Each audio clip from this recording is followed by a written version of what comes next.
Halo semuanya, 2M di sini dan ini adalah alur cerita film The Boy.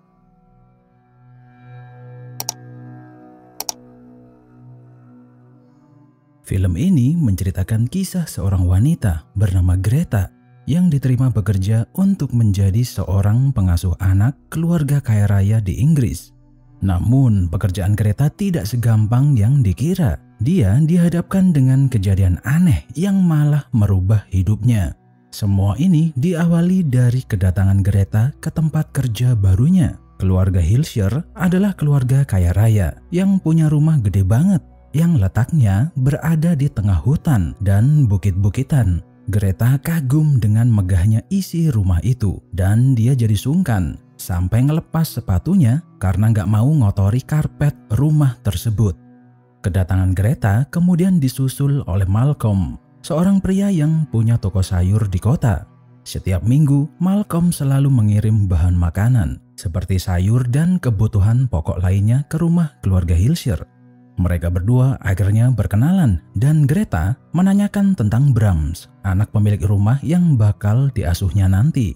Namun Malcolm terlihat kebingungan menjawab pertanyaan Greta. So what's the family like? The son, Brahms? I'm not sure quite how to explain it really. Obrolan mereka dipotong dengan kedatangan Madam Hilshire, sang pemilik rumah.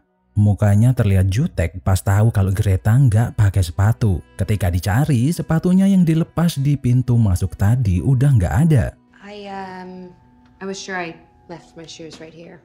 Madam Hilshire bilang kalau ini mungkin ulah Brahms karena dia ini adalah anak yang sangat jahil. They'll turn up. It's Brahms, he can be playful. Akhirnya Greta dipertemukan dengan Mr. Hilshire. Dan yang ditunggu-tunggu, Greta diperkenalkan dengan Brahms, anak yang bakal diasuhnya.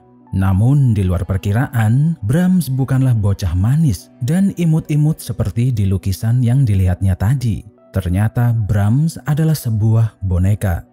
Greta ketawa melihat boneka itu, mungkin mengira kalau bapak dan ibu Hilshire ngeprank dia.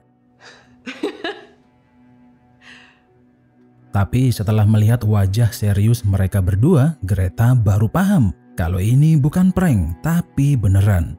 Madam Hilshire kemudian melatih Greta untuk merawat Brahms dengan cara yang benar. Dia harus membangunkan tepat jam 7 dan harus mengganti bajunya setiap hari. Setelah mengganti baju, Greta diharuskan untuk membacakan buku dan memainkan musik dengan suara sekeras-kerasnya. Read in a loud, clear voice. Yes, of course. Lalu ada sebuah aturan lagi, kali ini tentang makanan. Greta dilarang membuang sisa makanan. Kalau emang ada sisa, makanan itu harus dimasukkan Tupperware dan disimpan di dalam kulkas. Mr. Hilshire kemudian meminta Greta untuk selalu ngecek jebakan tikus di luar rumah. Soalnya mereka sering masuk ke dalam tembok. The rats will get into the walls. Keesokan harinya terdengar keributan dari kamar Brahms. Madam Hilshire marah-marah karena kondisi ruangan itu acak-acakan. Dari luar pintu, Greta mendengar Madam Hilshire sedang ngomelin Brahms dan bilang kalau dia ini harus jadi anak baik-baik karena sebentar lagi akan ditinggal pergi oleh Madam dan Mister. You have to be a good boy because you promised us. Ternyata emang bener kalau mereka berdua bakal pergi, namun nggak ngasih tahu Greta mau pergi kemana. Sebelum meninggalkan rumah, Madam dan Mister sangat emosional karena harus berpisah dengan Brahms. Mereka meminta Greta untuk merawat Brahms baik-baik, lalu meninggalkannya begitu aja. Be good to him, won't you, Miss Evans? Yes. I'm so sorry. Dengan kepergian Madam dan Mr. Hilshire, Greta sekarang bisa santai-santai. Namun dia masih bingung dengan boneka yang berada di rumah itu. Lama-lama dilihat ngeri juga karena matanya ngeliatin mulu. Akhirnya Greta menutup kepala Brahms pakai selimut sembari dia melanjutkan aktivitas santai-santainya. Di malam harinya dia menelepon adik perempuannya yang berada di Amerika dan curhat kalau selama ini kerjaannya cuman ngerawat boneka yang nggak jelas. Sang adik bilang kalau seenggaknya Greta saat ini berada jauh di Inggris dan punya kerjaan. daripada di Amerika digangguin mulu sama mantan pacarnya yang bernama Cole. Jadi, ternyata alasan Greta bisa nyasar ke Inggris karena dia menjauh dari Cole, sang mantan pacar yang gampang marah dan suka mukulin dia. Tapi masalahnya, Cole tahu kalau Greta bekerja di kediaman keluarga Hilscher. Sang adik memperingatkan karena bisa kapanpun Cole datang ke rumah ini. Beberapa hari kemudian Malcolm datang untuk mengirim makanan ke rumah itu. Greta kemudian menanyakan siapakah Brahms yang sebenarnya. But I have to ask you. What's the story with the doll? Yeah. Malcolm kemudian bercerita kalau Brahms udah tewas 20 tahun lalu karena kebakaran di rumah ini. Dan setelah insiden mengerikan itu, boneka tersebut menggantikannya. Ya, bisa dibilang untuk mengobati rasa sedih Madam dan Mr. Hilscher. So he died 20 years ago. It was a fire. Brahms didn't make it out. And the doll turned up not long after that. Greta jadi nggak enak setelah dengar cerita Malcolm. Apalagi di hari pertama kemarin, dia sempat menertawakan Madam dan Mr. Hilscher. Untuk menghibur Greta, Malcolm kemudian janjian mengajaknya untuk keliling kota di malam itu, dan Greta pun setuju. Disinilah keanehan di rumah itu terjadi. Setelah selesai mandi, Greta baru sadar kalau rambutnya terpotong, dan baju yang niatnya mau dipakai pergi sama Malcolm malam ini menghilang. Dan yang lebih anehnya lagi, ketika balik ke kamar, semua baju yang dibawanya hilang dari lemari dan gak ada jejak sedikit pun. Dia berusaha nyariin sampai naik ke atas loteng. Namun tangga lotengnya naik sendiri dan terkunci. Greta terkejut lalu terjatuh sampai pingsan.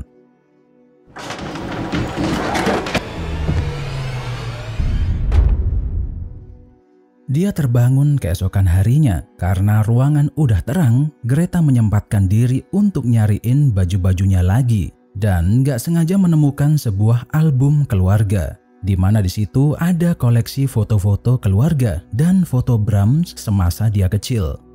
Greta melihat ada dua buah foto yang berbeda. Foto pertama adalah foto yang sama seperti lukisan di ruangan tengah. Di situ Brahms terlihat tersenyum.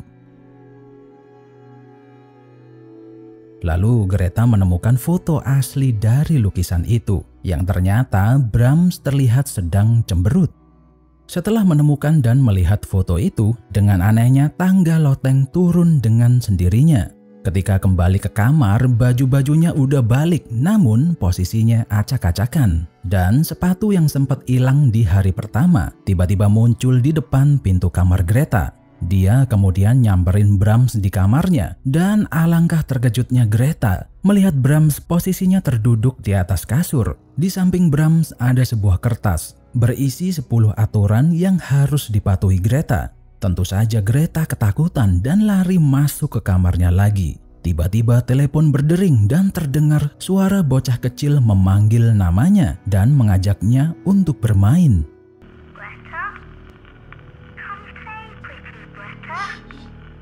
Yang lebih seremnya lagi, tiba-tiba ada sosok yang berdiri di depan kamar Greta. Dia punya suara yang sama seperti bocah di telepon tadi. Namun kali ini sosok misterius itu meninggalkan sebuah roti sandwich kesukaan Greta. It's your favorite. I promise I'll be good. Disinilah Greta mulai edan. Dia ketawa-ketawa sendiri dan mengira kalau ini semua adalah ulah boneka itu.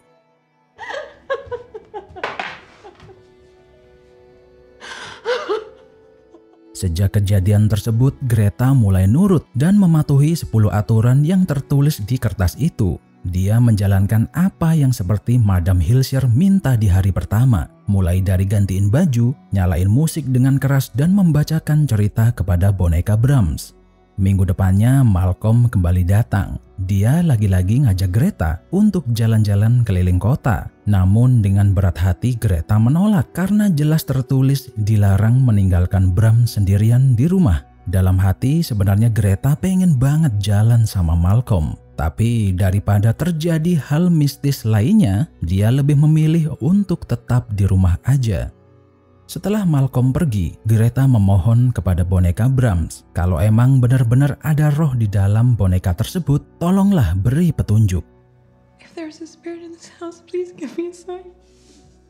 Dan bener aja, ketika ditinggal bentar, bonekanya tiba-tiba berpindah tempat. Greta memanggil Malcolm kembali dan kali ini dia melakukan eksperimen. Greta menaruh boneka Brahms di lantai dan menutup pintu kamarnya. Tiba-tiba terdengar suara langkah kaki di dalam kamar Brahms. Dan setelah dibuka, boneka Brahms berpindah tempat dan bersembunyi di balik pintu. Malcolm memutuskan untuk tinggal malam itu untuk menemani Greta. Hubungan mereka semakin dekat dan tambah romantis. Namun, sewaktu lagi asik bermesraan di atas kasur, tiba-tiba alat pemutar musiknya menyala dengan suara yang sangat keras. Boneka Brahms juga berpindah dan duduk di depan pemutar musik. Malcolm meminta Greta untuk keluar dari rumah itu karena dia mengira kalau mungkin ada roh jahat yang menghuni rumah ini. Dia kemudian bercerita kronologi kematian Brahms 20 tahun lalu. Dulu, ada seorang gadis cilik bernama Emily Cribb yang sering bermain sama Brahms. Namun, suatu hari Emily ditemukan tewas dengan kondisi mengenaskan tak jauh dari rumah ini. Ketika polisi datang berniat untuk memeriksa keluarga Hilscher, rumah ini kebakaran. Madam dan Mr. Hilscher selamat dari kejadian itu. Namun Brahms tewas terbakar. A little girl from town used to come out here. Emily Cribbs. They finally found her body in the woods. By the time they arrived, the place was already up in flames. Greta memutuskan untuk coba tinggal beberapa hari di rumah ini dan melakukan aktivitas seperti biasa. Tapi di luar perkiraan, mantan pacar Greta yang bernama Cole sudah berada di dalam rumah itu. Dia menertawakan Greta karena kerjaannya merawat sebuah boneka. Di tengah malam, Cole tiba-tiba marah karena tasnya dipenuhi bangkai tikus. Greta! Dia menyalahkan Greta karena cuma dialah satu-satunya manusia di rumah ini. Greta paham betul kalau ini semua adalah ulah Brahms. Cole tambah ngamuk karena ini semua nggak masuk akal. Masa iya boneka bisa naruh bangkai tikus di dalam tasnya? Dia merebut Brahms dari tangan Greta dan Malcolm datang di saat keributan ini terjadi. Cole kemudian membanting Brahms yang menyebabkan boneka itu hancur berantakan.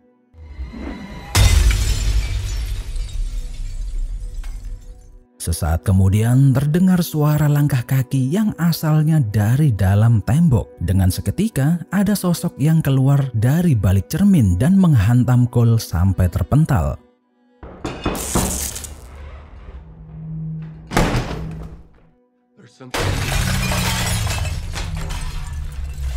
Di momen inilah Malcolm dan Greta baru paham kalau Brahms masih hidup.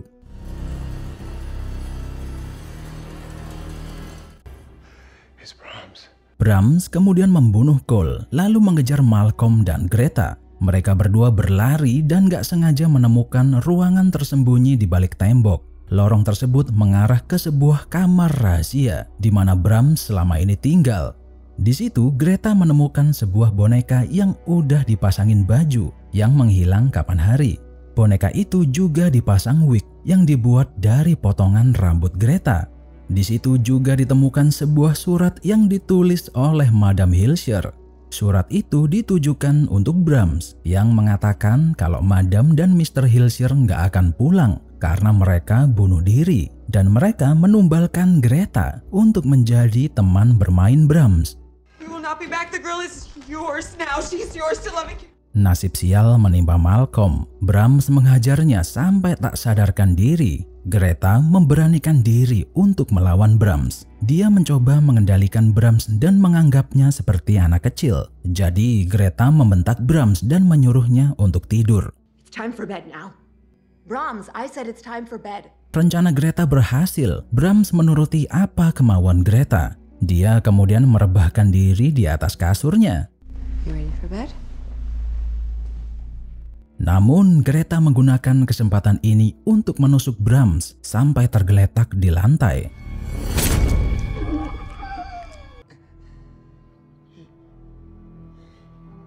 Dan kemudian menyelamatkan Malcolm lalu membawanya keluar dari rumah itu. Di akhir film ternyata Brahms masih hidup dan dia terlihat lagi benerin bonekanya yang dihancurkan sama Cole.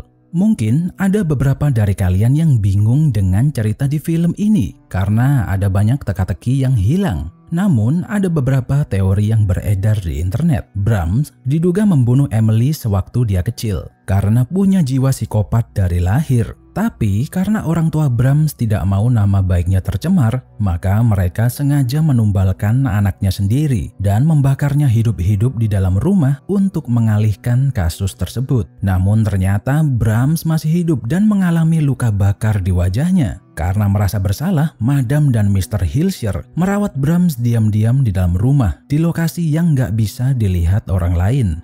Brahms diberi makanan sisa. Itulah kenapa Greta disuruh menyimpan sisa makanan di dalam Tupperware. Dan dia juga disuruh memasang jebakan tikus supaya tikus-tikus itu nggak masuk ke dalam tembok tempat Brahms tinggal. Karena dia ini nggak suka sama binatang. And Brahms, of course, he's never been very fond of animals. He's always been very shy. Dan alasan kenapa Greta disuruh nyalain musik dengan suara keras karena supaya bisa kedengaran sampai ke dalam tembok. Nah, mungkin karena beban mental dan udah nggak kuat merawat Brahms lagi, Madam dan Mr. bunuh diri lalu menyerahkan tanggung jawabnya kepada Greta. Sekian video 2M kali ini, jangan lupa subscribe dan like videonya biar nggak ketinggalan update terbaru dari channel ini. Sampai jumpa di video berikutnya.